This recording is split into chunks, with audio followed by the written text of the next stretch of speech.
सर्ववेदान्तसिद्धान्त गोचरं तमगोचरं गोविन्दं परमानन्दं सद्गुरुं प्रणतोऽस्म्यहम्। ॐ शान्ति शान्ति शान्तिः।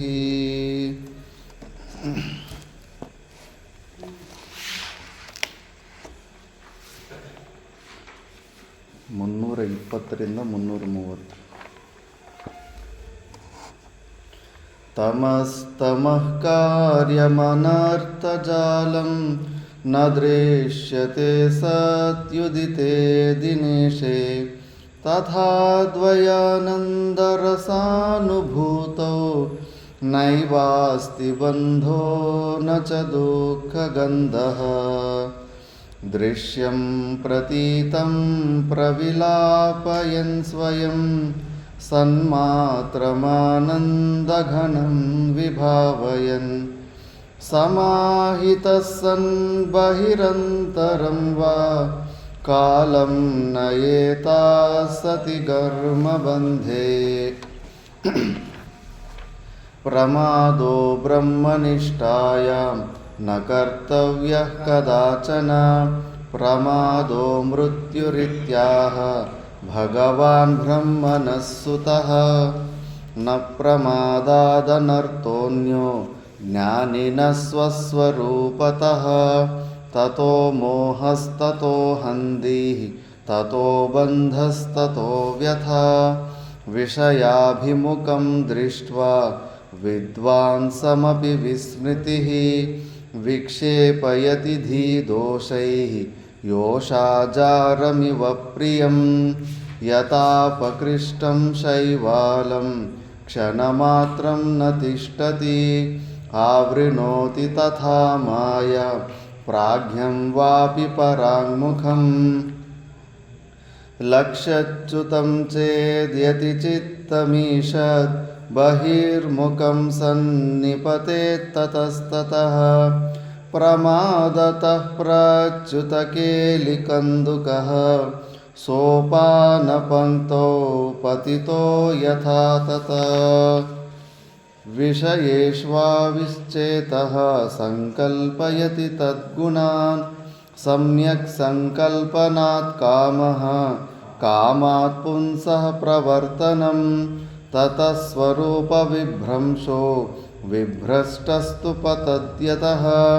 पतितस्य विना नाशं पुनर्नारोहयीक्षते संकल्पं वर्जयेत् तस्मात् सर्वानर्थस्य कारणम्। अपत्यानि हि वस्तूनि व्याधिग्रस्तो यतोत्सृजेत् जीवतो यस्य कैवल्यं विदेहे च स केवलः।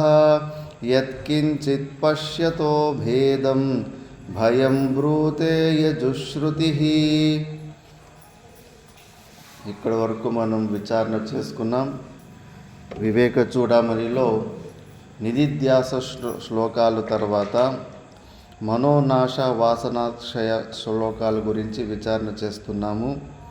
ఇందులో పూర్వజన్మ వాసనలు, ఆ వాసన ప్రభావం వల్ల విషయ చింతనలు, ఆ విషయ చింతనాల వల్ల ఆ విషయాలని పొందాలని క్రియలు, ఈ మూడిటిని ఆపేసుకోవాలని మనోనాశ శ్లోకాలు చెబుతుంటాయి. మళ్ళీ మనలో ఉన్న జీవన్ముక్తి ఆనందాన్ని ఈ శరీరంలో ఉన్నప్పుడే, అంటే జీవభావంలో ఉన్నప్పుడే అవిద్యాలేశం కొద్దిగా ఉంటుంది. నేను జీవుణ్ణి అన్ని కొద్దిగా లేశ మాత్రం ఆ భావంలో ఉన్నప్పుడు కూడా ఈ సత్యాన్ని తెలుసుకొని అంటినట్టుగా జీవన్ముక్తి స్థితిని పొంది ఉండాలి. ఇప్పుడు జీవన్ముక్తి స్థితిని పొంది ఉండి సుఖదుఖాల అనుభూతి వల్ల మన స్వరూపం నుంచి మనము భ్రష్టులు కాకూడదు. ಯಾರದು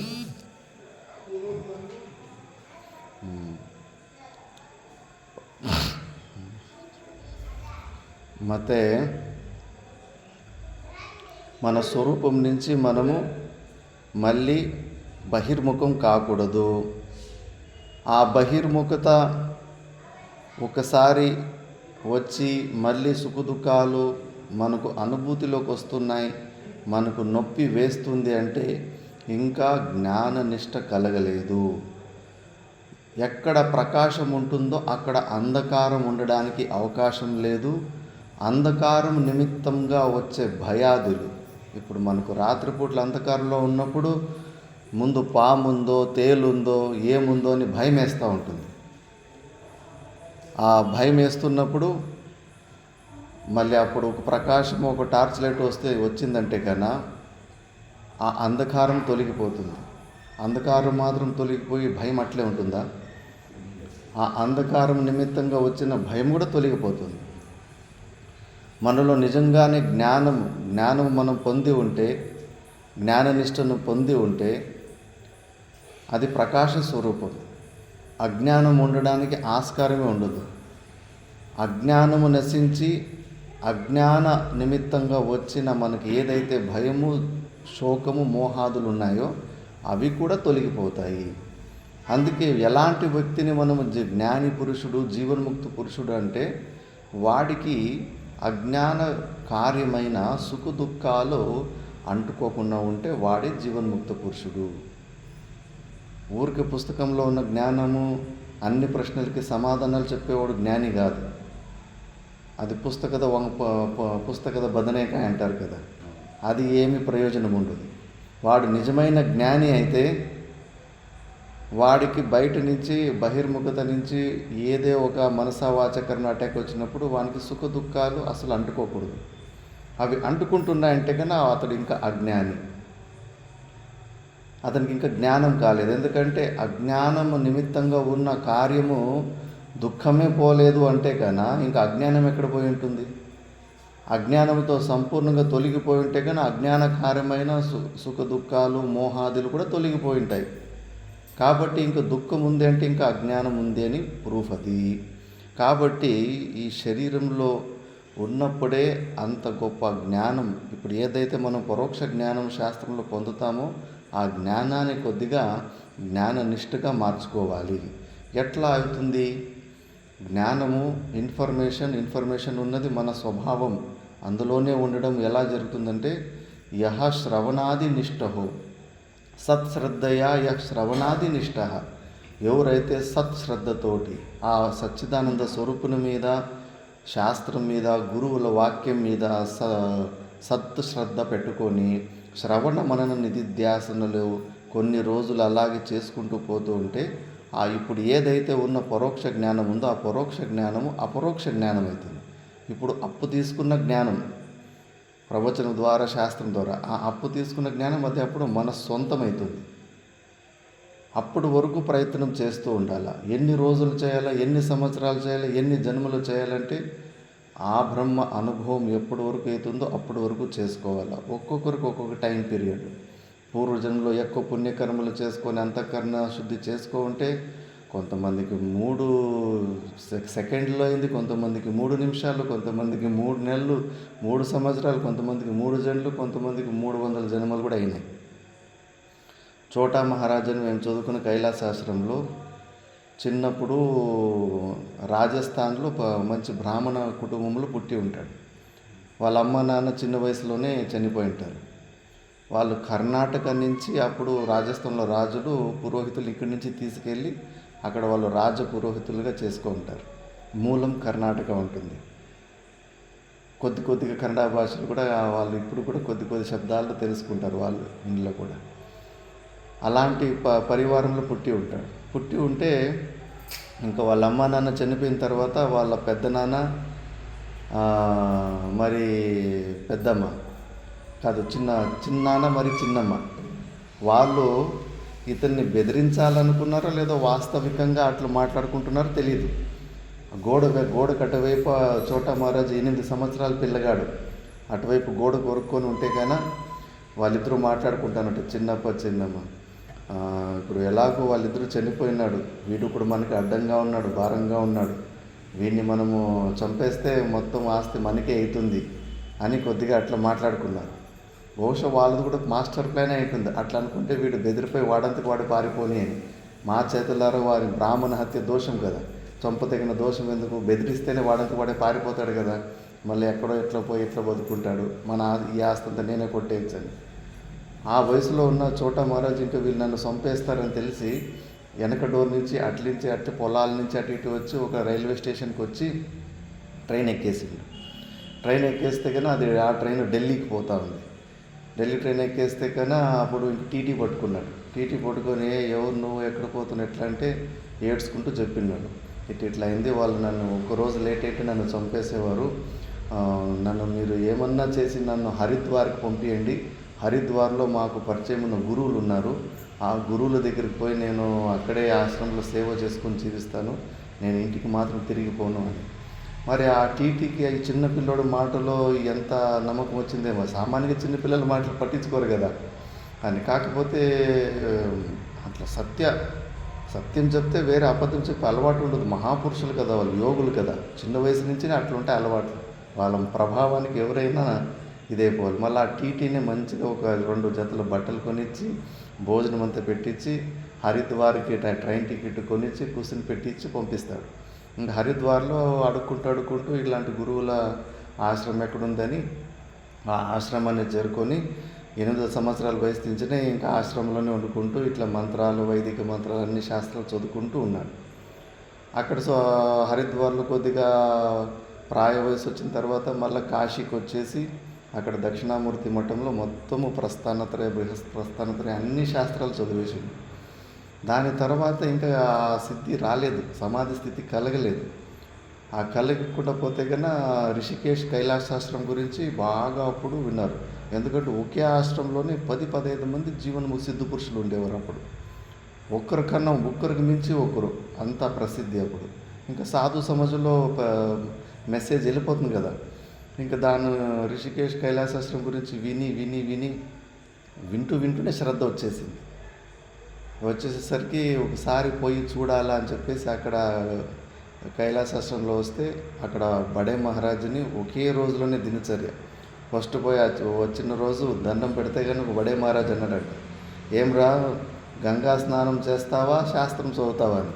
అక్కడ ఒక నియమం ఉండే, అట్లీస్ట్ మినిమం ఉదయము సాయంత్రము నిద్ర తొందరగా లేచి ఆ ఆశ్రమ దినచర్యలకు హారతలు అటెండ్ అయ్యి గంగా స్నానం చేసి వస్తే చాలు, వీడికి కొంచెం తపశ్చర్య ఉంది, వీడికి కొంచెం యోగ్యత వస్తుంది, మెల్లమెల్లగా మళ్ళా శాస్త్రం చదువు లేకపోయినా మెల్లమెల్లగా ఇటువైపు వస్తాడని మాకు పర్మిషన్ ఇచ్చారు ఉండడానికి. అప్పుడు గురుగారికి నేను 2 చేస్తానని మాట ఇచ్చింటాడు. ఆ మాట ఆయన శరీరము బాగున్నంతసేపు ఒక్కరోజు కూడా గంగా స్నానం తప్పలేదు. మాట అంటే మాటే.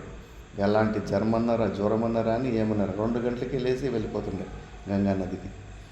మరి ఆయన పుట్టినప్పటి నుంచి ఆ స్థితి వరకు ఒక శాస్త్రము కాలంలోనే తీసుకున్నాడు. వేరే ఏమి గుహలకి ఆటికి ఈటికి ఎక్కడికి పోలేదు. కేవలం శ్రవణ మన నిధిధ్యాసనాలే. రోజు కాసేపు ఒక 5-10 నిమిషాలు కొద్దిగా ప్రాణాయామం చేసుకునేవాడంట. దానికి తప్పితే వేరే ఇంకేమి సాధన లేదు, కేవలం శ్రవణ మన నిధిధ్యాసనం. అందులోనే రెండో రోజే ఆ మొదటి క్లాస్లోనే ఈశావాస్య ఉపనిషత్తులు ఒక్క మంత్రం చెప్తే ఆ క్లాస్లోనే సమాధి స్థితికి వెళ్ళిపోయింది. అంతకు మళ్ళా ఆయన సమాధి స్థితికి వెళ్ళిపోయిన తర్వాత ఎంతటి సిద్ధులు అంటే అనిమ గరిమాది సిద్ధులన్నీ వచ్చేసాయి. మొత్తం త్రికాల జ్ఞానం, ఎవడు పూర్వజనంలో ఎట్లుండే ఏం చేస్తుండే మొత్తం అంతా తెలిసిపోయింది ఆయనకు. ఆయన ఒకసారి ఢిల్లీ నుంచి భక్తులు వస్తే అప్పుడే చెప్పేసి ఈరోజు మీ ఇంట్లో దొంగతనం జరుగుతుంది అని. అట్లే జరిగిపోయింది దొంగతనం. మళ్ళీ ఒక ఆయన general, Indian army general SC అహూజాని వచ్చి భార్య పిల్లలతో పాటు వస్తూ ఉంటే ఐఏ జనరల్ సాబ్ అన్నాడు. అయ్యో గురుగారు, నేను జనరల్ అని కాదు, ఇండియన్ ఆర్మీ భారత సైన్యం జనరల్ కావాలంటే అదృష్టం చేసి ఉండాలా. ఇప్పుడు నేను 3 సంవత్సరాలు రిటైర్డ్ కాబోతున్నాను, నాకన్నా చాలామంది సీనియర్లు ఉన్నారు యోగ్యత ఉన్నవాళ్ళు, ఈ జన్మకైతే నేను కాలేను జనరల్ అన్నాడంట. అరే బంజావో మహాదేవ్ అన్నాడంట.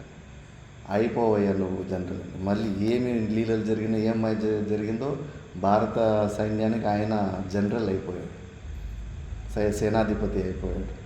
అట్లా ఆయన మాట చెప్తే పున్నం రోజు అమావాస్య అంటే ఆ రోజు మొత్తం అంధకారమే, చంద్రుడు కనిపించడు. అలా 2-3 సార్లు జరిగిందంట. మళ్ళీ ఒకటి కాదు, 2 కాదు, ఒక 1000 మహిమలు ఇలాంటివి ఉంటాయి. ఎవరికి ఏమి సంపద లేని వాళ్ళకి ఆశీర్వాదం వస్తే సంపదలు రావడం, పిల్లలు లేని వాళ్ళకి పిల్లలు రావడము, ఎంతో పెద్ద పెద్ద రాజకీయ నాయకులు ఆయన ఆశీర్వాదంతో పెద్ద పెద్ద సీఎంలు అయిన వాళ్ళు ఉన్నారు. అన్ని సిద్ధులు అవన్నీ ఎక్కడి నుంచి వచ్చాయి? ఒక్క ఆలంబన అంతే. అందుకే ఈ శ్రవణ మనన నిధిధ్యాసనానికి మించిన ఆలంబన మనసును చంపడానికి ఇంకోటి లేదు.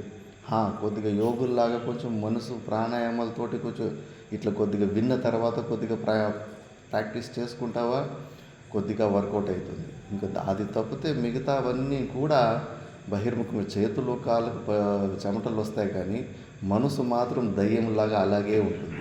ముందు ఎట్లుంటుందో ఆ దయ్యం అలాగే ఉంటుంది. ఈ శ్రవణ మన నిధిధ్యాసనాలు మనసుకు దెబ్బలు పడుతుంటాయి, రోజు దెబ్బలు పడుతూ ఉంటాయి. ఇంకా గురువుల అనుశాసనలో ఉంటే ఇప్పుడు మీరు విన్నట్లు వినే అవకాశం మాకు లేదు. రోజు తిట్లు పడుతుండే ఏదో ఒక విషయంలో. భయం గురువుల దగ్గర చదవడం అంటే భయం వేసేది. ఇప్పుడు కూడా అంతే, గురువుగారు ఇక్కడికి వస్తున్నారంటే నాకు ఎంత టెన్షన్ తీసుకుంటాం నేను. అయ్యో ఎక్కడ పొరపాటు అవుతుందో, ఎక్కడ ఏదైనా తక్కువ చేస్తామో అని చెప్పేసి. ఆ అనుశాసనంలో ఇంకా ఎక్కువ శ్రవణమైన నిధిధ్యాసనలో ఇంకా బాగా పర్ఫెక్ట్ అయిపోతాయి. అందుకే ఈ ఆలంబనాన్ని వదిలిపెట్టి వేరే ఆలంబన పెట్టుకోవాలన్న ఆలోచనే అవసరం లేదు. ఎప్పటికి పైన ఏ ఆలంబనానికి పైన మళ్ళీ ఇక్కడికే రావాల్సి వస్తూ ఉంటుంది. కేవలం సాధన చతుష్టయ సంపత్తిలో మనలో పర్ఫెక్షన్ లేదు. ఊరికే మనం అనుకునేస్తున్నాము నేను అధికారినే, మోక్షానికి నేను అధికారినని ఊరికే అనుకునేస్తున్నాం. ఎవరు ఇచ్చారు నీకు సర్టిఫికేటు? నీ గురువు చెప్పాడా? నీలో వివేకం ఉంది, వైరాగ్యం ఉంది, శమ దమ ఉపరతి తితీక్షి శ్రద్ధ శ్రమాదానం ఇవన్నీ నీలో ఉండాయా? ఇప్పుడు ఈసారి కార్యక్రమానికి ఇవే పెట్టారు. నువ్వు నిజంగానే మోక్షానికి అధికారం అయితే కానీ ఈ లక్షణాలన్నీ నీలో ఉండాలి. 20 అమానిత్వాది లక్షణాలు ఉన్నాయి భగవద్గీతలో, 26 దైవీ సంపత్తులు ఉంటాయి. ఇవన్నీ సంపత్తులు మనలో ఉన్నాయా లేదా అని మనం రోజు ఒకసారి చెక్ చేసుకోవాలి. ఇవన్నీ సంపూర్ణంగా ఉన్నాయంటే అప్పుడు నువ్వు మోక్షానికి అధికారి. పొరపాటు అక్కడే ఉంటుంది, అధికారిత్వంలోనే పొరపాటు ఉంటుంది. లేకపోతే మనం వెతుకుతున్న ఆ పరమాత్ముడు, ఆ పరమానంద స్థితి సిద్ధమైన వస్తే ఆల్రెడీ ఉంది. ఉన్నదాన్ని మనం దాన్ని తెలుసుకొని సొంతం చేసుకోలేకపోతున్నామంటే కన్నా ఆ అజ్ఞాన కార్యమైన ఈ సుఖదుఖాలు, అజ్ఞానం కార్యం 2 ఉన్నాయి. ఎప్పటి వరకు మనం అజ్ఞానాన్ని తొలగించుకోలేమో, అజ్ఞానాన్ని తొలగించుకోవాలంటే ఈ అధికారిత్వం కావాలి. అధికారిత్వం కావాలంటే కొద్దిగా ప్రయత్నాలు చేయాలి. పాత అలవాట్లన్నీ పోవాలి, కొత్త అలవాట్లు రావాలి. మనసు ద్వారా కేవలం పరమాత్మను చింత చేసే అలవాటు నేర్చుకోవాలి. తచ్చింతనం తత్కథనం అన్యోన్యం తత్ప్రబోధనం ఏతదేకాత్మపరత్వం బ్రహ్మాభ్యాసం బుధుర్విధ అని చెప్పేసి దాని గురించి చింతన చేస్తుండాల. మాట్లాడుకుంటే దాని గురించి మాట్లాడుకుంటుండాల. పరస్పరం బోధయంత ఒకరికొకరు దీని గురించి చెప్పుకుంటూ ఉండాల. ఏదో ఒక పుస్తకమా వివేక చూడమని అయిపోయిందా, భాగవతం చదువుదాం, భాగవతం అయిపోయిందా మహాభారతం చూద్దాం, మహాభారతం అయిపోయిందా అప్పుడు బ్రహ్మసూత్రాల గురించి చూద్దాం. వేరే వేరే ఎగ్జాంపుల్స్, వేరే వేరే యుక్తులు పురాణాల్లో స్టోరీ రూపంలో ఎప్పుడు ఆ భగవంతుని చింతనలోనే ఎప్పుడు గడుపుతూ ఉంటామో అప్పుడు ఏదో ఒక రోజు ఆ సామర్థ్యం వస్తుంది. అజ్ఞానం కూడా మెడిసిన్ ఫీల్డ్లో కూడా ఒక టెక్నిక్ ఉంది, హిప్నోటైసిస్ అని. ఇప్పుడు భూతాలు పట్టుకోకపోయినా కూడా చాలామంది నన్ను భూతం పట్టుకుంది, నా లోపల ఏదో భూతం చేరుకుంది అని చెప్పేసి 95% ఎక్కువ మెంటల్ రియాక్షన్స్, ఒక 5% నిజంగానే ప్రేతాత్మలు అటాక్ చేస్తాయి. కానీ 95% భూతాలు పట్టుకున్నట్టుగా ఫీల్ ఏదైతున్నారో భయపడి భ్రాంతిలోనే ఉంటారు. అలా భ్రాంతిలో ఉన్నప్పుడు మంత్రవాదం కూడా ఏం చేయనీకి అవుతుంది. అసలు నిజమైన భూతం ఉంటే వాడు దాన్ని తొలగిస్తాడు, లేని భూతాన్ని ఎక్కడి నుంచి తొలగిస్తాడు. అప్పుడు ఈ డాక్టర్ల దగ్గరికి పోతారు. డాక్టర్లు వాళ్ళకు కౌన్సిలింగ్ చేసి చెప్పిన విషయాలు చెప్పి మళ్ళీ ఆ మిషన్లంతా పెట్టేసి వాళ్ళని ఆ స్థితి నుంచి బయటికి తీసుకొస్తారు. రిపీట్ చేయడం వల్ల విన్న విషయాన్ని మళ్ళీ కొత్త ఎగ్జాంపుల్ ద్వారా మళ్ళీ వింటూ ఉంటే ఆ సామర్థ్యం వచ్చేస్తుంది. అలా మనం మన స్వరూపంలోనే ఉండే అలవాటు మనం నేర్చుకోవాలి. అందుకే మళ్ళీ హెచ్చరికంటే హెచ్చరికిస్తున్నాడు శిష్యుని ఇప్పుడు గురువులు. తత్వేవ భయం విదుషో అమాన్వానస్య ఇది అంతర్యజుశ్రుతి ఆహా యదా కదా ఇది. యజుర్వేద శృతిలో ఒక ప్రమాణం ఉంది. కొద్దిగా అలర్ట్ మిస్ అయ్యి మనం ఏమన్నా మనలోని కొద్దిగా భేదాలు తెచ్చుకుంటే కానీ మళ్ళా అన్నీ వచ్చి సంసారం మళ్ళీ యథావిధిగా అలాగే కనిపిస్తుంది అని. యదా కదా వాపి విపశ్చిదేశః బ్రహ్మణ్యనంతేప్యగుణమాత్రభేదం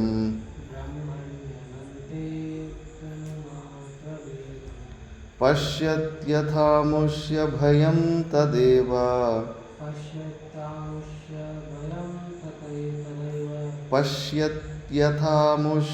భయం తదేవ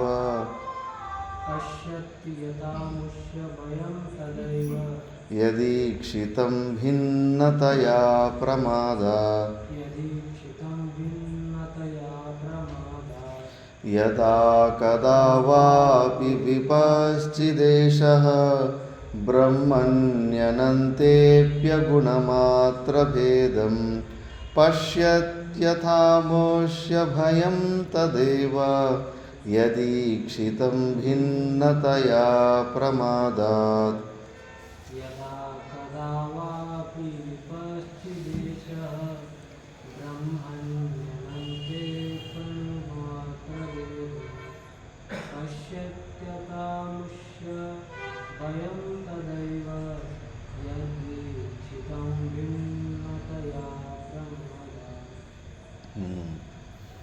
యదా కదా వాపి విపశ్చిద్దేశః తో ఎప్పుడన్నా కానీ ఒక్కసారి కూడా కాసేపు కూడా కొద్దిగా బ్రహ్మని అనంతే అపి అనుమాత్ర భేదం సాక్షాత్ మనం బ్రహ్మస్వరూపులైనప్పటికీ కూడా భేదబుద్ధి వచ్చేసిందంటే నేను వేరు వాడు వేరు, నాకన్నా వాడు భిన్నంగా ఉన్నాడు, నాది వేరే ఇల్లు వాంది వేరే ఇల్లు, నాది వేరే జాతి వాడిది వేరే జాతి, నేను వేరు వాడు వేరు, కొద్దిగా భేదం వచ్చి మనకన్నా భిన్నంగా ఏదైనా ఉంది అంటే కన్నా భయం వస్తుంది.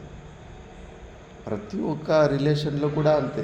అన్నదమ్ముల్లో కానీ భార్యాభర్తల్లో కానీ అత్త కోడల్లో కానీ ఒకరికొకరు భయపడుతూనే ఉంటారు. అన్ని విషయాల్లో కూడా భయపడుతూనే ఉంటారు. ఎందుకంటే నాకన్నా వేరు అనే భావం. కూతురు మీద ఉన్న ప్రేమను కోడల మీద చూపించలేము. ఎంత ప్రతి ఇంటి స్టోరీను ఇది ఎంతన్నా కాదనుకో. ఎందుకంటే ఆమె వేరే ఆమె అన్న భావన దృఢంగా ఉంటుంది, భేదం ఉంటుంది కాబట్టి, భేదబుద్ధి ఉంటుంది కాబట్టి తల కింద లేసుకున్నా కూడా కోడల మీద మాత్రము మంచి అభిప్రాయం రానే రాదు, ఛాన్సే ఉండదు. ఏదో పైకి కొన్ని మంచి మాటలు చెప్పుకుని కూడా లోపల మాత్రము శత్రువులాగానే చూసుకుంటూ ఉంటారు. మరి భేదం వచ్చిందంటే భయం ఉంటుంది.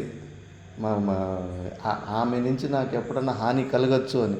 మనకు కూడా అంతే. మనకన్నా వాడు వేరేటోడు మనోడు కాదు అని భావన వస్తే వాడి నుంచి నాకు ఎప్పుడైనా హాని కలుగుతుందని భయం వేస్తుంది. ప్రపంచంలో 99% మర్డర్లు భయంతో చేసినవి అంట. నేను వాడిని చంపకపోతే వాడు నన్ను చంపేస్తాడు, ముందుగా నేనే చంపేస్తే పోలే అని చెప్పేసి భయంతో చేసినవేనంట అన్ని తప్పులు. అందుకే కొద్దిగా మన స్వరూపాన్ని మర్చిపోయినామంటే మనకన్నా భిన్నంగా ఉంది అని అయిపోయి ఇంకంతా వచ్చేస్తూ ఉంటుంది. శాస్త్రం అందుకే మళ్ళీ మళ్ళీ చెప్తూ ఉంటుంది. చూడు నాయన, ఒకే తాడు మీద 4-5 వెరైటీలు పాములు కనిపించినట్టుగా ఉన్నది ఒకటే సచ్చిదానంద స్వరూపుడైన పరమాత్ముడు వివేకం ద్వారా యుక్తి ద్వారా సిద్ధం చేసేసాం. ఈ ప్రపంచంలో నువ్వు ఏ వస్తువు పేరన్నా చెప్పు, ఆ వస్తువు ఏదో ఒక సమయంలో పుడుతుంది, మళ్ళీ ఏదో ఒక సమయంలో అది లేకుండా అయిపోతుంది. పుట్టుకు సావు, అది ఉండడము నాశనం అవడం అనేది కంపల్సరీ ఉంటుంది. కాబట్టి సత్యమైన వస్తువు ఒకటే ఉంది ప్రపంచంలో, అది పరమాత్ముడే. ఆ పరమాత్మ స్వరూపం మనలోనే ఉంది, మనకే అనుభూతిలో ఉంది. నేను లేను అనే అనుభవం ఎప్పుడూ లేదు. మనం 3 శరీరాలకు అతిరిక్తంగా 3 అవస్థలకు సాక్షిగా పంచకోశాలకు అతీతంగా సత్తు చిత్తు ఆనంద స్వరూపంలో అది మనమే. మన అధిష్టానం, మనమే అధిష్టానము, మనమే ఈ పిల్లర్లాగా కనిపిస్తున్నాము, మనమే కామవరం ఊరులాగా కనిపిస్తున్నాం, మనమే ఊరుకుందలాగా కనిపిస్తున్నాం, మనమే చెట్లు, పుట్లు, నదులు, ఆకాశము, నక్షత్రము, సూర్యుడు, చంద్రుడిలాగా మనమే కనిపిస్తున్నాం. ప్రతిరోజు మన స్వప్నంలో ఉన్నది మనమే. అక్కడ ఏమి వేరే వస్తువు ఉండడానికి ఛాన్సే లేదు. చిన్న చిన్న సుషుమ్న నాడిలో స్వప్నం జరుగుతూ ఉంటుంది. మనమే ఇప్పుడు భూమి అయిపోతాం, మనమే ఆకాశం అయిపోతాం, మనమే సూర్యచంద్రులు అయిపోతాం, మనమే నక్షత్రాలు అయిపోతాం, మనమే పులుని, సింహాలని, మన శత్రువులను కూడా మనమే కూడా అక్కడ సృష్టి చేసుకుంటాం. మనదొక శరీరాన్ని ఇంకోటి అక్కడ శరీరాన్ని మనమే సృష్టి చేసుకుంటాం. మనం సృష్టించిన శత్రువులు, సింహాలు, భూత ప్రేతాలతోటి చూసి మనమే భయపడతా ఉంటాం.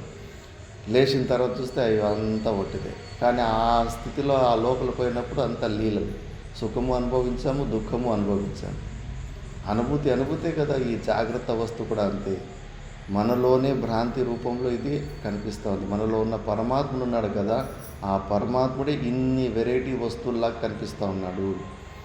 ఈ భావాన్ని మళ్ళీ మళ్ళీ యుక్తుల ద్వారా ప్రతి క్షణము మనము గుర్తు ఉంటే గాన కిమిచ్చన్ కస్య కామాయ శరీరం అనుసంజరే, ఏమి కోరిక వస్తుంది? మళ్ళీ ఇంకోసారి శరీరంలోకి రావాలని ఎందుకు కోరిక పుడుతుంది? ఇవన్నీ భ్రాంతి స్వరూపాలని తెలిసిన తర్వాత అన్నీ నేనే ఉన్నాను, అన్ని చోట్ల నేనే కనిపిస్తూ ఉంటాను. కొన్ని అద్దాలు విచిత్రంగా ఉంటాయి, మొబైల్లో కెమెరాలు కూడా వచ్చి ఉంటాయి. ఇట్లా చూసుకుంటే కనుక కోతిలాగా కనిపిస్తాం. మనమే కోతి ముఖంలాగా కనిపిస్తుంటాం, విచిత్రంగా కనిపిస్తూ ఉంటాం. దాన్ని చూసి అది వేరే ప్రాణి అని చెప్పేసి అది నేను కాదని అంటే లేదు, నా ముఖమే. ఆ కెమెరాలో లెన్సులు టెక్నాలజీ వల్ల, ఆర్టిఫిషియల్ ఇంటెలిజెన్స్ వల్ల ఇప్పుడు మనమే వెరైటీగా మనల్ని ఆడవాళ్ళకి కూడా చూపించవచ్చు. టకటకని కొన్ని బట్టలు వచ్చేస్తే చాలు నీ ఫోటో తీసి నన్ను గోరీలలాగా చూపించుకోవచ్చు. అక్కడ మనదే కదా, మన ఫోటోనే అన్ని రకాల బొమ్మల్లాగా తయారు చేసుకోవచ్చు. ఈ ప్రపంచం కూడా అంతే. అంతటా మనమే ఉన్నాము, మనకు భిన్నంగా ఏమీ లేదు. ఎవరిని చూసి ఎవరు భయపడాలి? ఏదన్నా ఉంటే కదా, ఉన్నది మనమే కదా. మనం ఆ సచ్చిదానంద స్వరూపుడైన నేనే ఉన్నాను, నాకన్నా భిన్నంగా ఇంకేమీ లేదు. నాకు ఇంకేదో తెలుసుకోవాలని, ఇంకేదో పొందాలని నాకు ఏ కోరికలు కూడా లేదు. నేను మంచిగా శ్రవణ మన నిధిధ్యాసనలు చేసి నిశ్చయం చేసేసాను, అన్నీ మిథ్యా వస్తువులే.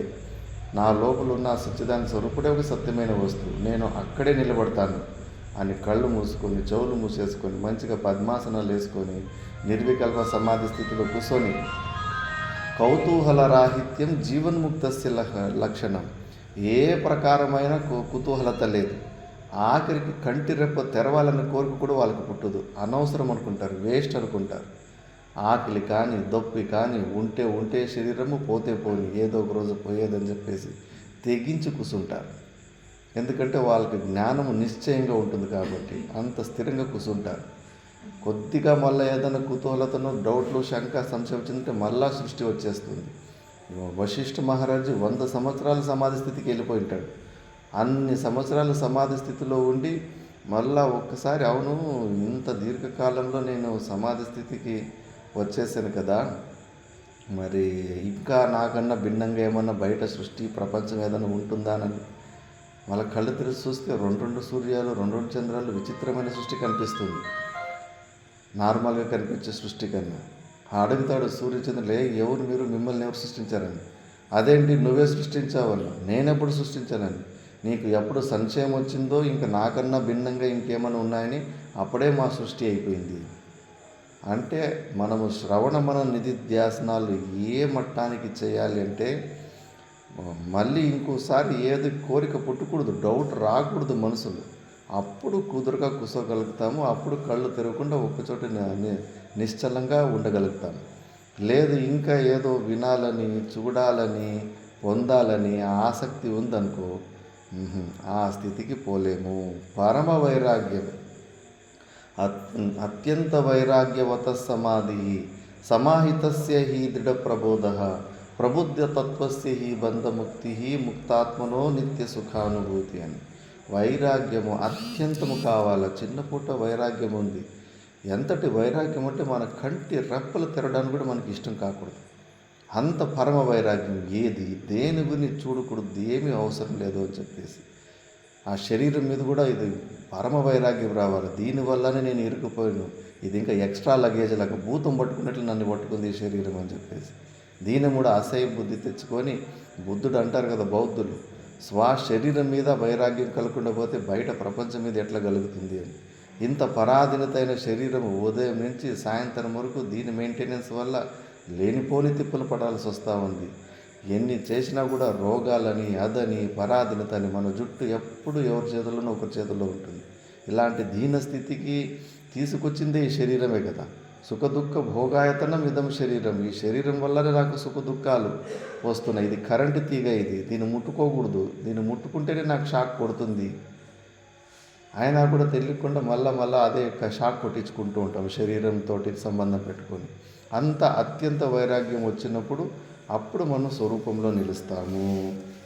అందుకే యదీక్షితం భిన్నతయా ప్రమాదాత్ తస్య తదేవా భయం అముష్య పశ్యతి. కొద్దిగా కూడా మనకన్నా భిన్నంగా ఏ వస్తువుకి అస్తిత్వము ఉండకూడదు. మా గురుగారు భలే పట్టుకునేవారు. ఫస్ట్ ఇట్లా శాస్త్రం చదివినప్పుడు మేము ఉత్తరాల ద్వారా మేము తెలుసుకునేసాం, గురుగారు మీరు చెప్పింది ఎందుకు చెప్తున్నారు అన్నట్టుగా మేము ఉత్తరాలు ఇస్తుంటాం. మళ్ళా ఏదో ఒక విషయంలో వాడు గిచ్చే కొట్టే అని చెప్పేసి గురుగారి దగ్గరికి షికాయతులు పోతారు. విద్యార్థులు కూడా గొడవలు పెట్టుకుంటూ ఉంటారు. ఒకరు చూస్తే ఒకరు కాదు, స్వభావాలు భిన్నంగా ఉంటాయి. ఆ గొడవలో పంచాయతీ న్యూట్రల్ చేసి మళ్ళీ కూర్చొని పెట్టి అడుగుతాడు, ఇప్పుడు చెప్పు వేదాంతం, నాకు అర్థమైందంటివి, పని అయిపోయిందంటివి, తెలుసుకునేసినంటివి, నీకన్నా వాడిని భిన్నంగా నువ్వు చూసావా లేదా? వాడు అన్న మాటకో వాడు చేసిన చేష్టకో నీకు దుఃఖం వచ్చిందా లేదా? మరి జ్ఞానం ఉన్న వాళ్ళకు దుఃఖం ఎక్కడి నుంచి వస్తుంది? ఇప్పుడు చెప్పు అని కరెక్ట్గా ఆ సమయంలో పట్టుకునేవాడు. అందుకే చెప్పేది, అన్నీ మూసుకొని ఇంకొన్ని రోజులు శ్రవణం చేయి. ఇంకా సాధన కాలేదు, అయిపోయింది అని నీకు భ్రాంతి అయిపోతూ ఉంది. కూర్చొని సాధన చేయి. ప్రాక్టికల్గా ఏ రోజైతే ఇతరుల మనస వాచ కర్మణ ద్వారా ఇబ్బందులు వచ్చినప్పుడు కదలకుండా, అప్పుడు పెద్దటి హింస చేసినప్పుడు కూడా స్మైల్ ఇస్తామో అప్పుడు మనము మన స్వరూపము నిలబడి ఉన్నామని. లేదు, మన అహంకారానికి చోటు అవుతుంది, దుఃఖం వస్తుంది, వాడు అన్న చుచ్చే మాటలు నేను తట్టుకోలేకపోతున్నానంటే ఇంకా జ్ఞానం కలగలేదు. ఇంకా నువ్వు 100% శరీరాన్ని అని అనుకుంటున్నావు. కాబట్టి ఇవి చాలా సమయం పడుతుంది ఒక్కొక్కసారి అంతఃకరణ శుద్ధి లేనప్పుడు. ఎందుకంటే మనమంతా బ్యాక్ డోర్ ఎంట్రీలు, షార్ట్ కట్లు గురుగారు అనేవారు. నిజమైన లక్షణాలన్నీ చెక్ చేస్తే కానీ అసలు సన్యాసానికి కూడా అర్హత ఉండదు. అంత స్ట్రిక్ట్గా ఉంటాయి సన్యాస నియమాలు, కఠిన నియమాలు అవన్నీ కూడా. అంత బ్యాక్ డోర్, లంచాలు ఇచ్చి ఉద్యోగాలు పొందుతారు కదా, ఆ రకంలో ఏదో ఒక పుణ్యము ద్వారా అట్లా ఇటువైపు వచ్చేసినామంతే, వాస్తవికమైన అధికారిత్వం లేదు అని. అందుకే ఇప్పుడు అదే విషయాన్ని మళ్ళీ శాస్త్రము, స్మృతి గ్రంథాలు అన్నీ వాటినే చెప్తున్నాయని మళ్ళీ ఆ శ్లోకంలో చెప్తా ఉన్నారు. శృతి స్మృతి న్యాయ శతైర్నిషిద్ధే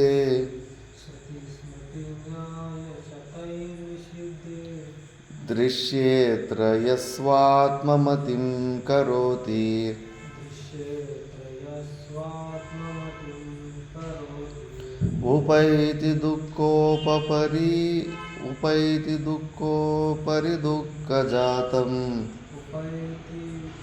ఉపైతి దుఃఖోపరి దుఃఖజాతం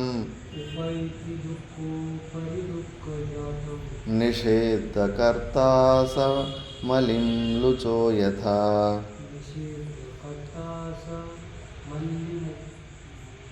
మలిం లుచో యథా.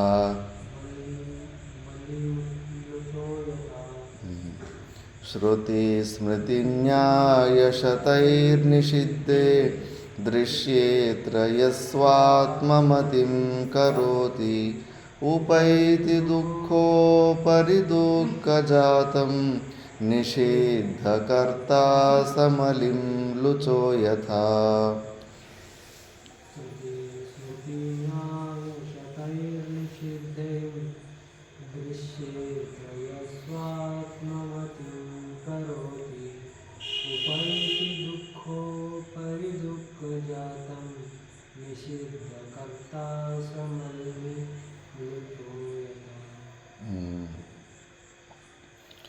శృతి స్మృతి న్యాయశతై.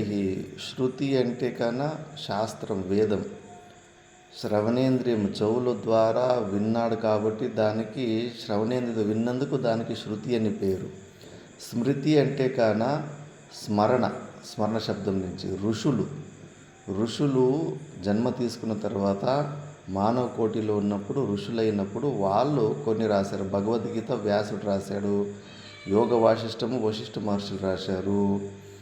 శాస్త్రం అట్లా కాదు, అది సాక్షాత్ పరమాత్మని ఊపిరి ఉన్నట్టు శాస్త్రం. దానికి ఎవరు కర్తలు ఉండరు. స్మృతి గ్రంథాలకు కర్తలు ఉంటారు. అందుకే ఇలాంటి స్మృతి గ్రంథాలు ఎవరన్నా మనుషులు ఋషులు రాసిన దాంట్లో అవి వేదాన్ని చూసి అందులో ప్రామాణికత్వాన్ని మనం ఒప్పుకోవాల్సి ఉంటుంది.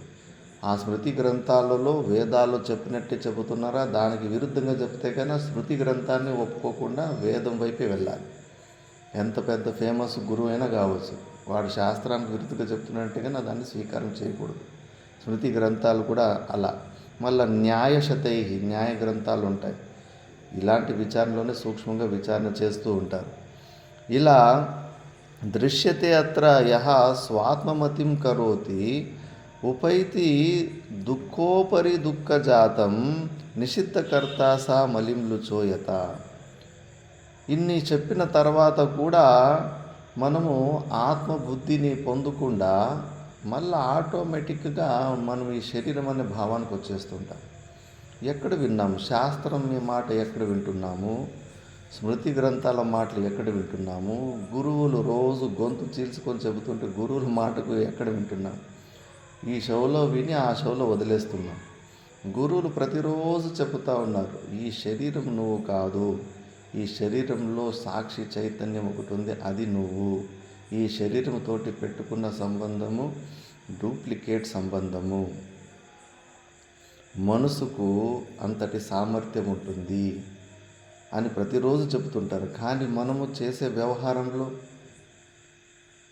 చాలా గురువులు కూడా అయ్యో ఈ చోటోడు దగ్గర శంకు ఊదినట్టే కదప్ప, ఇంత ప్రతిరోజు చెబుతున్నాను ఈ ప్రపంచం సత్యం కాదు, ఈ శరీరాన్ని నువ్వు కాదని. కానీ ఇంకోటి ఎవరైనా వచ్చి ఒక మాట తిడితే ఏదో ఒక ఇబ్బంది కలిగిస్తే తట్టుకోలేకపోతాం, దుఃఖపడిపోతూ ఉంటాం. మళ్ళీ గురుగారి దగ్గరకు వచ్చి షికాయతులు కూడా చెప్తుంటాం. అసలు వేదాంతంలో షికాయతులు చెబుతున్నాడంటే ఇంకా జ్ఞాననిష్ట కలగలేదు అని చెప్పేసి. నేను 4 సంవత్సరాలకు ఒకే ఒక కంప్లైంట్ ఇచ్చాను, మూగుబోడలాగా అయిపోవాలి. అది కూడా మరీ అంత పెద్ద తప్పు కాదు. అక్కడ ఒక మేనేజర్ కొటారి మీద మా గురువాయి మీదనే ఏదో ఒక మాట అన్నాడని చెప్పేసి గురుగారికి పోయి లాస్ట్లో ఒక షికాయత్ ఇచ్చాను. దాని తర్వాత మళ్ళీ ఏమి గొడవలైనా ఎవరు తిట్టుకున్నా వస్తుండే సమస్యలు వస్తూ ఉంటాయి, కానీ షికాయత్ మాత్రము గురుగారి దగ్గర పోయి చెప్పలేదు. అలవాటు చేసుకోవాలి, ప్రతిదానికి షికాయతులు చెప్తూ ఉండాలి. ప్రపంచము యథార్థంగా స్వీకరించాలి. నువ్వు అనుకున్నట్టు ఏమీ జరగదు. నువ్వు అనుకున్నట్టు నీ లోపలున్న మలమే ఆగదు. నువ్వు రోజు ఉదయం 3 గంటలకే పోవాలనుకుంటావు. ఒకసారి చెడిపోయినప్పుడు బేదలు వచ్చినప్పుడు నీ ఇష్టం వచ్చినట్లు అది నా శరీరం వింటుందా? నీ ఓన్ శరీరంలోనే ఏ ఒక అంగము నీ మాట వింటలేదు. మనకేమో మన చుట్టూ ఉన్న వాళ్ళందరూ నేను అనుకున్నట్టుగానే జీవించాలనుకుంటారు. అది దుస్సాహసమే, అది ఎప్పటికీ జరగని పని. ఈ ప్రపంచాన్ని మనకు అనుకూలంగా మార్చుకునే ప్రయత్నం చేస్తే ఏడుస్తాం మనం. అది పరమ దుస్సాహసం. అది ఉన్న ప్రపంచానికి మనమే అడ్జస్ట్ అయిపోవాలి. ఇది తెలివితేటలు. ప్రారంధానికి అనుకూలంగా మనం ఎలాంటి మనుషుల మధ్యలో వచ్చింటామంటే ఏదో ఒకటి రుణం ఉంటుంది, ఇచ్చి పుచ్చుకునే రుణం ఉంటుంది. సుఖ దుఃఖాలు షేర్ చేసుకోవాల్సి ఉంటుంది. ఒకరోజు మీ దుఃఖానికి నేను కారణమవుతాను, ఇంకో రోజు మా దుఃఖానికి మీరు కారణమవుతారు. ఇది అన్అవాయిడబుల్. భూలోకానికి వచ్చామంటే సుఖ దుఃఖాలు 2 తీసుకొని వచ్చింటాం. ఇవి జరుగుతూ ఉంటాయి. ఈ సత్యాన్ని తెలుసుకున్నప్పుడు, అలాంటి పరిస్థితి వచ్చినప్పుడు ఊరికే విచలితం కాకూడదు, మనశ్శాంతిని పోగొట్టుకోకూడదు. అయినంత వరకు మూగువాడలాగానే సైలెంట్గానే అంతర్ముఖి అయిపోయి అన్నిటినీ ఫస్ట్ బాహ్యేంద్రియాలు నిగ్రహించుకొని అంతర్ముఖి అయిపోయి ఒక్కటి కూడా కంప్లైంట్ లేకుండా జీవించాలి. అది అప్పుడు వేదాంతి విద్యార్థి అంటారు. ఎంత ఏకాంతశీలతకు వెళ్తాడో, ఎంత తక్కువ వాగీంద్రియాన్ని వాడుతుంటాడో, 10 మాటలు మాట్లాడే కాడ ఒక్క మాట ఎవరు మాట్లాడుతుంటాడో వాడు బుర్రను వాడుతున్నాడు. లేదు అంటే బడబడ అని అన్ని స్పీకర్ లాగా బయటకు వస్తున్నాయంటే కన్నా ఏమాత్రం ఇంద్రియ నిగ్రహం లేదు అని చెప్పేసి. మెల్లగా మెల్లగా మెల్లగా అంతర్ముఖి అయిపోతూ ఉండాలి. అప్పుడు గురుగారికి సంతోషమవుతుంది. ఇలా ఇన్ని శాస్త్రాలు చెప్పినా కూడా ఇంకా మనం నేను శరీరమే అనుకుంటున్నాం. ఎక్కడ గురువుల మాటకు ఎక్కడ మర్యాద ఇస్తున్నాం మనం? ఒక కథ చెప్పాను కదా, మళ్ళీ చెప్తాను అది. గురువులు ఇద్దరు శిష్యులు బాగా ఫైటింగ్ చేసుకుంటారు, రక్తాలు వచ్చేట్టుగా కొట్టుకునేసి ఉంటారు. పంచాయతీ గురుగారి దగ్గరికి పోతుంది. ఏంట్రా ఎందుకు కొట్టుకున్నారంటే కానీ వాడు నన్ను గాడిద అన్నాడని వారిని. నేను 30 సంవత్సరాల నుంచి నువ్వు సచ్చిదానంద స్వరూపుడివి బ్రహ్మ అని గొంతు చించుకుంటా ఉన్నాను. ఏ రోజు నేను గురుగారు నేను బ్రహ్మ అయిపోయినానని ఆది దాన్ని ఒప్పుకోలేదు నువ్వు. వాడు ఒక్కసారి గాడిదంటే ఒప్పేసుకుంటావురా? చూడు మనం ఎట్లుంటాం, ఎందుకు కోపం వస్తుంది? ఎవరైనా ఒకడు గాడిద అంటే కానీ మనకి ఎందుకు కోపం వస్తుంది? విచిత్రం మనము. ఇప్పుడు ఎవరన్నా నువ్వు రాయి ఒప్ప, నువ్వు బస్సు ఒప్ప, నువ్వు టెంకాయ చెట్టు ఒప్ప అంటే మరి అంత కోపం రాదు, ఏదో పిచ్చోట్లే వాగుతున్నాడని. కానీ నువ్వు గాడిదంటే మాత్రం ఎందుకు కోపం వస్తుంది? నువ్వు మూర్ఖుడు అంటే ఎందుకు కోపం వస్తుంది? ఎక్కడో మనకు లోపల డౌట్ ఉంది, నేను గాడిదనేమో అని, లేదా నేను మూర్ఖుడేమో అని చెప్పేసి. అందుకే మనం రియాక్ట్ అవుతాం. మరి నువ్వు సచ్చిదానంద స్వరూపుడు అని నిశ్చయంలో ఉంటే వాడు గాడిద అన్నప్పుడు నువ్వు ఎందుకు ఒప్పుకున్నావు? గురుగారు శాస్త్రము నువ్వు అమృతస్య పుత్రాహ సచ్చిదానంద స్వరూప అంటుంటే దాన్ని సొంతం చేసుకొని నువ్వు నేను సచ్చిదానంద స్వరూపుని అనుకోవాలి కదా. వాడెవడు గాడిదంటే నువ్వు రియాక్ట్ అయిపోతావు. 10 మందిలో నీ పేరు పెట్టి పిలిస్తే కదా, నీ పేరు పెట్టి పిలిస్తే నువ్వు పలుకుతావు కదా. ఎవరో వేరే వాళ్ళు పేరు చెప్తే నువ్వెందుకు పలుకుతావు? మరి గాడిది నీ పేరా? మరి ఎందుకు పలికావు? ఎక్కడో డౌట్ ఉంది నీకు. నువ్వు నిజంగానే గాడిదవో కుక్కవో ఉంటావు కాబట్టి, అలాంటి గుణాలు నీ దగ్గర ఉన్నాయి కాబట్టి నువ్వు రియాక్ట్ అవుతున్నావు. ఇదే తేడా. విన్నది ఆచరణలోకి తీసుకురాలేకపోతున్నాం కొన్ని రోజులు. అందుకే భగవద్గీతలో స్థితప్రజ్ఞ లక్షణాల గురించి శ్లోకాలు వస్తాయి. ఆ జీవన్ముక్త పురుషుడు ఎట్లుంటాడు, భాష ఎట్లా మాట్లాడతాడు, ఎట్లా వ్యవహారం చేస్తాడు, అన్నీ. సుఖదుఖాలు వచ్చినప్పుడు ఎట్లా రియాక్ట్ అవుతాడు, న్యూట్రల్గానే ఉంటాడు. ఆనందం వచ్చినప్పుడు ఎక్కువ ఎగ్జైట్మెంటు ఉండదు, దుఃఖం వచ్చినప్పుడు డల్గా కూడా ఉండడు. పొగడేటోళ్ళు వచ్చినప్పుడు చెట్టు కూడా ఎక్కడు, తిట్టేటోళ్ళు వచ్చినప్పుడు భూమిలోకి పోడు. అన్ని విషమ పరిస్థితుల్లో ఒకేలాగానే ఉంటాడు. మరి జీవన్ముక్త పురుషుడు ఆయనకైతే అది స్వభావం అయిపోయింటుంది. ఏది ఆయనకు స్వభావం అయిపోయింటుందో దాన్ని ముముక్షులైన వాళ్ళు, మనం కూడా అలాంటి జీవన్ముక్తి అవస్థను పొందాలనే కదా ప్రయత్నం, మోక్షాన్ని పొందాలనే కదా ప్రయత్నం.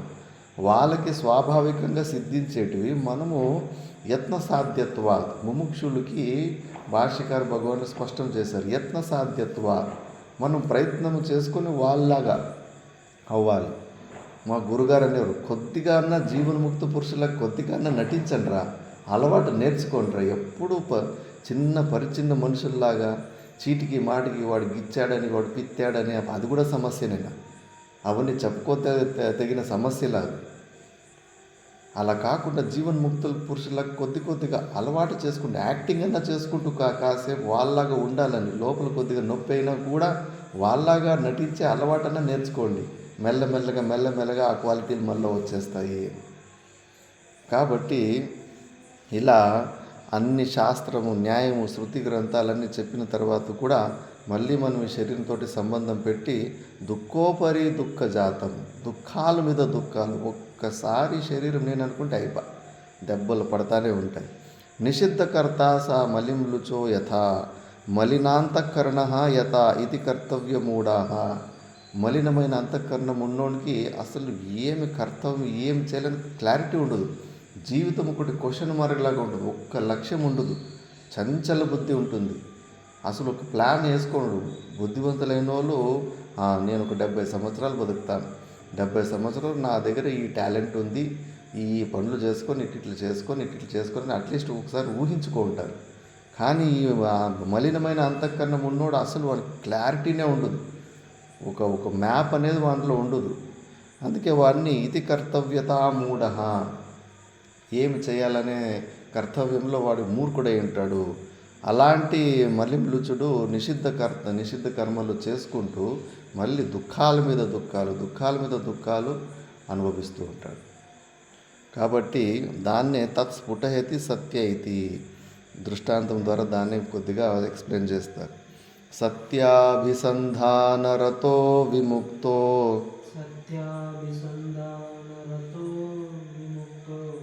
మహత్వమాత్మీయముపైతి నిత్యం మిథ్యాభిసంధానరతస్తు నశ్యేత్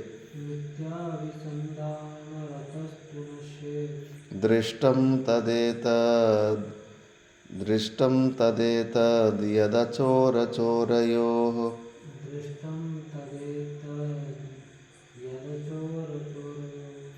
సత్యాభిసంధానరతో విముక్తో మహత్వమాత్మీయముపైతి నిత్యం మిథ్యాభిసంధానరతస్తు నశ్యేత్ దృష్టం తదేతద్ యదచోరచోరయోః.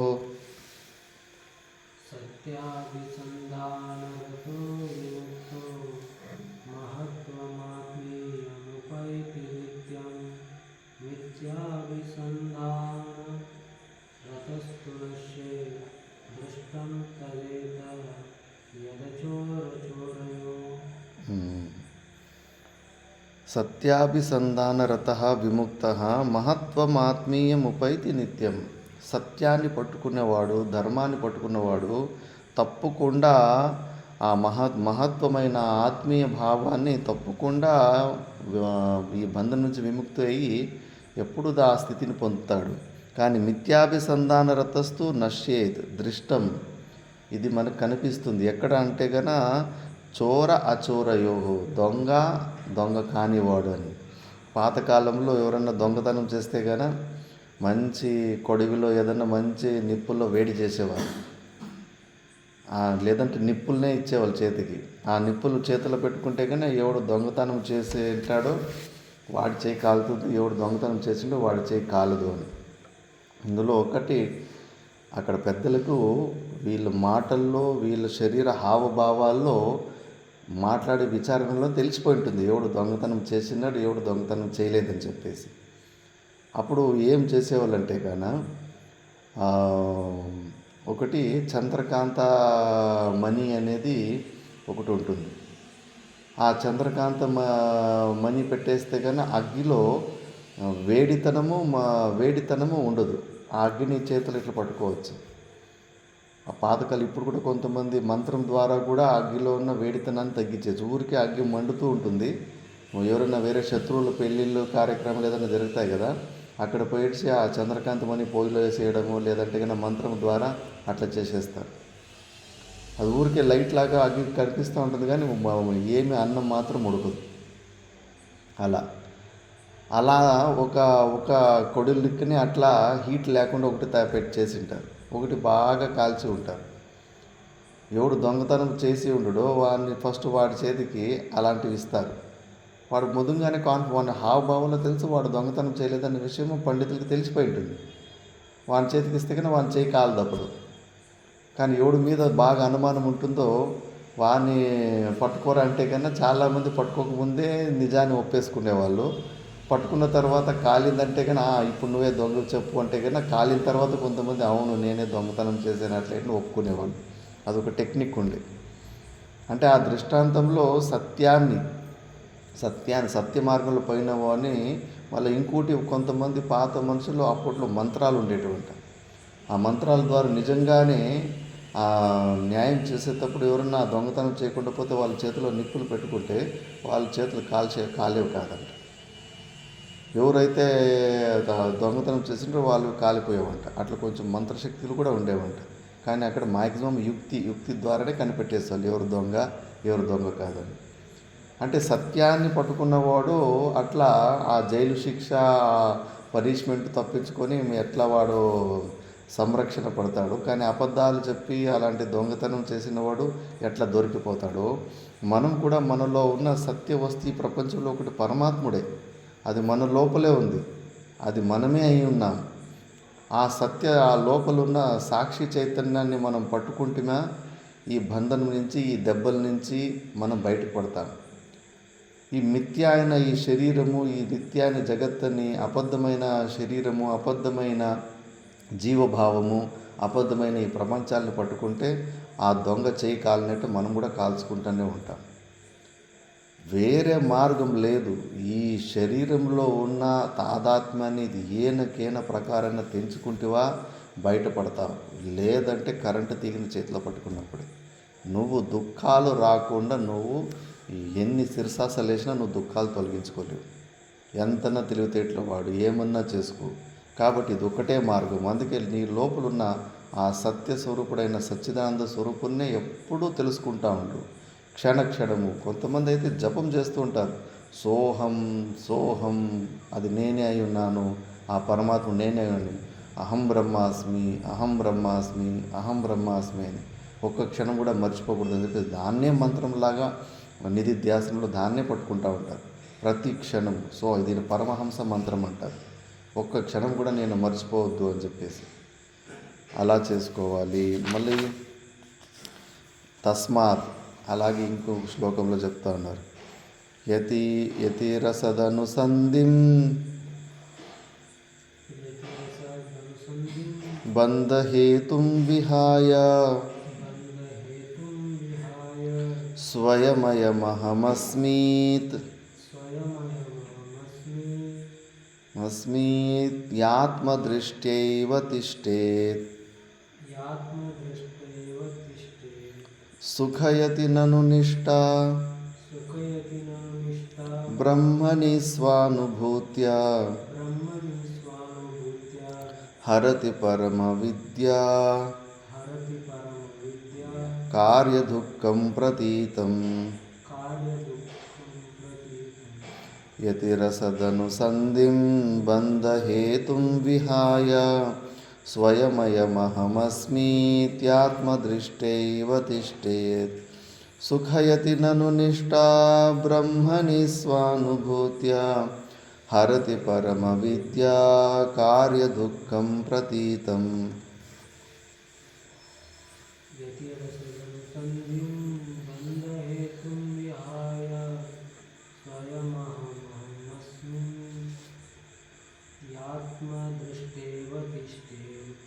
సుఖయతి నను నిష్టా బ్రహ్మణి స్వానుభూత్యా హరతి పరమ విద్యా కార్యదుఃఖం ప్రతీతం.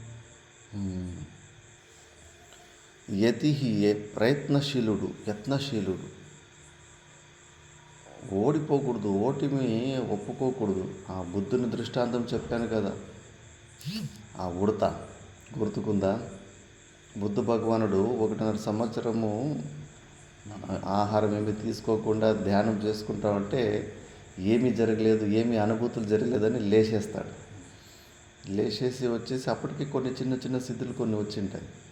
వచ్చి ఆ నది చిన్న వాగు ఉంటుంది, వాగు ఒడ్లో నిలుచుకుంటే ఒక ఉడత నీళ్ళని తోకతోటి అద్ది పైన ఎదిరిస్తూ ఉంటుంది.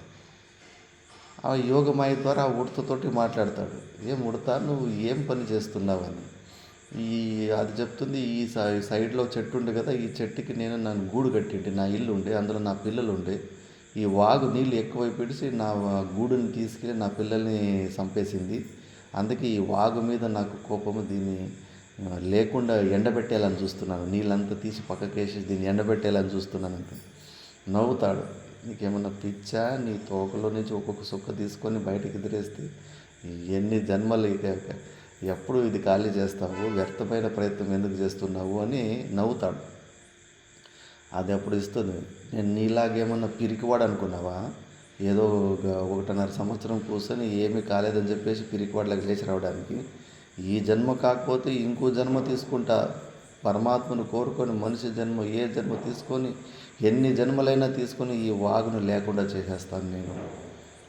అది స్ఫూర్తి ఉండాలి సాధన చేసే. అలాంటి వాళ్ళని ప్రయత్నశీలులు అంటారు. ఒక్కసారి ఏదో చిన్న ప్రయత్నం చేసి ఇమీడియట్ రిజల్ట్ దొరికినందుకు మళ్ళీ ఆ మార్గాన్ని వదిలిపెట్టేసి బహుశా ఈ మార్గంలో ఏమి నాకు దొరకదేమని ఇంకో మార్గాన్ని పట్టుకొని పోతారు. లేదు, అది ప్రయత్నం చేస్తూనే ఉండాలి. ఎన్ని ఆటంకాలు వచ్చినా ఎప్పటి వరకు నేను లేదు. శాస్త్రం ప్రమాణము, గురువుల ప్రమాణము, ఇతిహాసంలో ఉన్న జీవన్ముక్త పురుషుల చరిత్ర ప్రమాణము, వీళ్ళందరూ ఈ మార్గంలోనే వెళ్ళి ఆ మోక్షాన్ని పొందినారు. నేను ఈ మార్గాన్ని అవలంబించి నేను ప్రయత్నం చేస్తూ ఉంటానని. అట్లా ఆ సత్యమైన వస్తువుని మనలో ఉన్న ఆత్మస్వరూపాన్ని మళ్ళీ మనసు ద్వారా వాడికి పరిచిన్న బుద్ధి వస్తూ ఉంటుంది. జగత్తు సత్యంలా కనిపిస్తూ ఉంటుంది. ఎన్నిసార్లు అలా వస్తూ ఉంటుందో అన్నిసార్లు మళ్ళీ ఇలాగే సత్సంగం ద్వారా మళ్ళీ దాని మనసుని అలాగే సమాధానం చేసుకుంటూ ఉంటాడు. లేదు నేను ఈ శరీరాన్ని కాదు, ఈ జగత్ సత్యం కాదు అని ఓపిక బాగా ఉంటుంది. అలాంటివన్నీ యతిహి అంటారు. ఎవరైతే అలాగా ఆ స్వరూపంలోనే నిలిచి ఉంటారో ఏదో ఒకరోజు సమయం వస్తుంది, మనలోని పాపం మూట కరిగిన తర్వాత తానంతకు తానే ఆ జ్ఞానస్థితి వచ్చేస్తుంది. కైవార తాతయ్య అని ఒక మహానుభావుడు ఉంటాడు. ఆయన కూడా జపం చేస్తూ ఉంటే ఆయనకు ఒక డౌట్ వస్తుంది. నాకు సిద్ధి కలిగింది, నాకు పరమాత్మ సాక్షాత్కారం అయిందని ఈ జపం ఎప్పుడు వరకు అష్టాక్షరి జపం చేయాలి అనేది తెలియదు కదా. ఆ డౌట్ వస్తే ఆకాశవాణి నువ్వు ఒక పని చేయి, ఒక చిన్న రాయి, కనికిరాయి అంటారు, అది చక్కెరలాగానే కలకండ ఉన్నట్టే ఉంటుంది కనికిరాయి, అటువైపు ఎక్క దొరుకుతాయి, అది నోట్లో పెట్టుకో. అది నోట్లో పెట్టుకొని నువ్వు మంత్రజపం చేస్తూ ఉండు. అది ఏ రోజైతే చక్కెర కరిగిపోతుందో అప్పుడు నీవు సాక్షాత్కారం అయింది అని నీకు ప్రమాణం అని చెప్పేసి అది 3 సంవత్సరాలకి అట్లా కరిగిపోయేసి చక్కెర అయిపోతుంది. మళ్ళీ ఆయనకి సిద్ధులు వచ్చేసి అక్కడ ఆవులు మేపుకునే పిల్లలు పోతే కానీ ఆ రాళ్ళు ఏరియా వాళ్ళకి ఇస్తే కానీ అది కలకండ అయిపోయేది, కళ్ళు చక్కెరే అయిపోయేది. అలా మహాపురుషులు అలా వెయిట్ చేయాలి, ఓపిక ఉండాలి, సాధన చేసుకుంటూ. అయ్యో 1 సంవత్సరం చేసిన తర్వాత నాకు ఏమీ అనుభూతులు వస్తలేదు అని 1 సంవత్సరం లేచింటే కానీ ఆయనకి అయ్యేది కాదు. 2వ సంవత్సరం లేచినా అయ్యేది కాదు. 2 సంవత్సరాలు 11 నెలల్లో కూడా లేచింటే కూడా ఆయనకు వచ్చేది కాదు. ఆయన లేదు, పరమాత్మ సాక్షాత్కారం ఆ నోట్లో ఉన్న రాయి కరిగేవరకు నేను లేవనని గట్టిగా కూర్చున్నాడు. మనం కూడా అంతే, ఆ బ్రహ్మ అనుభూతి అయ్యేంత వరకు నేను ఈ సాధనలు చేస్తూనే ఉంటాను. ఎన్నిసార్లు ఈ మనసు దాన్నే నిధిధ్యాసనం అంటారు. అలా చేస్తూ ఉంటే ఏదో ఒక రోజు హరతి పరం అవిద్యా కార్య దుఃఖం ప్రతీతం. ఆ అవిద్యా అవిద్య మళ్ళీ దాని కార్యమని సుఖ దుఃఖ మోహాలు ఈ జీవభావము సంపూర్ణంగా తొలగిపోతాయి.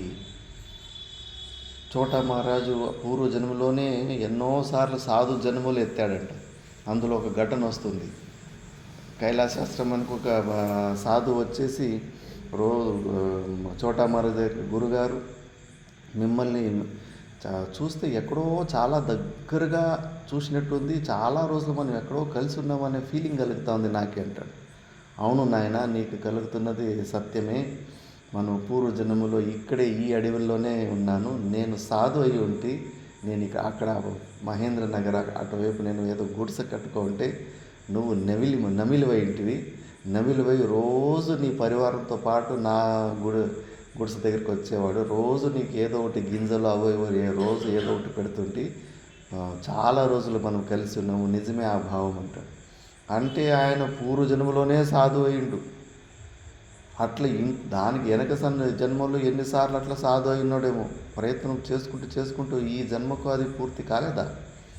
ఓపిక ఉండాలి. మనం చేసిన సాధన ఏది వ్యర్థం కాదు. అంత పెద్ద ఓపిక ఉన్నప్పుడు మనము సాధనను వదలకుండా కంటిన్యూస్గా చేసుకుంటూ పోతుంటాం. తప్పకుండా అవిద్యకారమైన దుఃఖము తప్పకుండా తొలగిపోయి అది మనకు స్వయంగా అనుభూతిలోకి వస్తుంది అని శాస్త్ర ప్రమాణం చెప్తుంది. మిగతాది మనము నెక్స్ట్ క్లాస్లో చూద్దాం. ఓం పూర్ణమద పూర్ణమిదం పూర్ణాత్ పూర్ణముదచ్యతే పూర్ణస్య పూర్ణమాదాయ పూర్ణమేవావశిష్యతే. ఓం శాంతి శాంతి.